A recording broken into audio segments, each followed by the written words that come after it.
On the broadcast tonight, the Bimini dredging plan is on again. Ahead tonight, the ruling that set the controversial plan back in motion. Also tonight, some unwanted spotlight on a TV personality as he faces criminal charges. And police look to quell fears after a week of violence in an inner city community. The Bahamas Tonight starts now. Now in HD.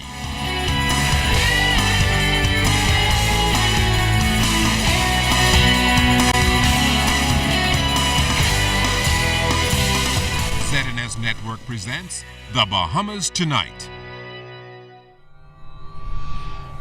This portion of the news brought to you by BTC Every Day. It's back to work in dredging the Bimini Harbor. Good evening and welcome to the Bahamas Tonight. I'm Andrew Knowles. I'm Kish Latterly. Thanks so much for looking in. A court injunction halting dredging activities in Bimini has been lifted. A Supreme Court judge set aside the injunction today, giving Resorts World Bimini the freedom to restart the dredging to accommodate a cruise vessel. The ruling was delivered this morning, 1 week after the Privy Council granted the Bimini Blue Coalition injunction request requiring the developer to prove to the Supreme Court or Court of Appeal that a permit obtained under the Conservation and Protection of the Physical Landscape of the Bahamas Act was valid. ZNS News understands that the coalition will be seeking an appeal. The court also ruled that the Bimini Blue Coalition must pay all expenses of the government and developers, both before the Privy Council and the Supreme Court. Resorts World Bimini also issued a release on the matter, stating that they're pleased with the ruling and will resume dredging operations today. Resort World Bimini says it looks forward to completing the construction of the cruise pier expeditiously so that it can open the full destination resort and continue to provide many jobs for Biminites. Now, following the ruling, Prime Minister, the Right Honorable Perry Christie, told ZNS News that the court's decision was made after the government clearly demonstrated that the necessary environmental laws and protocols were followed, satisfying both international and local standards.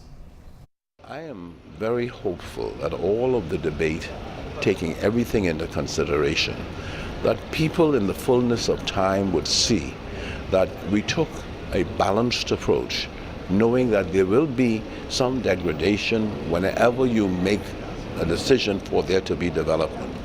But for us to have Bimini forever and forever fully employed with Bahamians and making money for our country minimizes the extent to which we have to tax Bahamians to provide the income that will otherwise be generated by these developments. It's that balanced decision in governance that the government is today, my government, a part of, and we are satisfied that we took all of the necessary steps to protect the best interests of our country. Meantime, Tourism Minister and Area MP, the Honorable Obi Wolshcombe, said that new policies must be established to avoid the delay of major projects.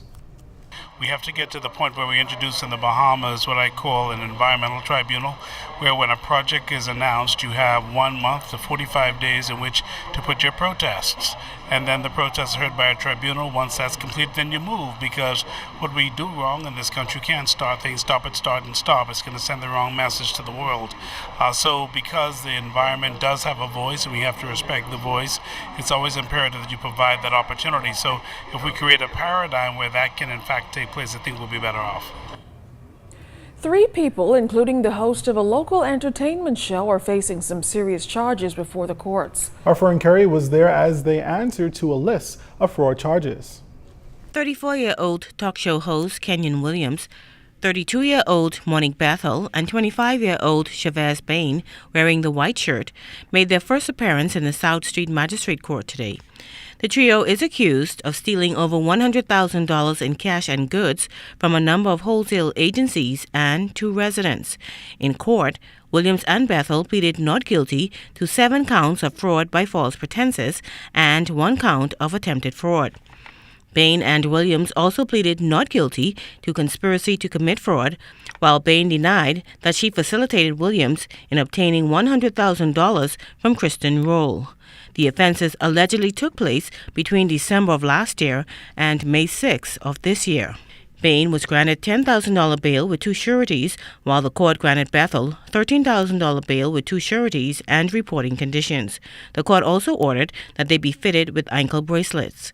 As for Williams, the prosecutor vigorously objected to bail on the grounds that he was on the run from police, has matters of a similar nature pending in another court, and if released, may reoffend or skip town. The issue of bail will be settled on July 25th. Meantime, the attorney for Bain, who was 8 months pregnant, asked the court to reconsider having her being fitted with an ankle bracelet, but the court refused. The court also refused to reconsider having Bethel fitted with an ankle bracelet. Vern Carey, ZNS Network News. Police stepped up their presence in the heart of the Centerville community this week after 2 men were killed in the area earlier this week. Officers met with residents during a walkabout on Thursday, assuring them of their commitment to providing a peaceful neighborhood for them to work, live, and play in. LaDon Davis has the story.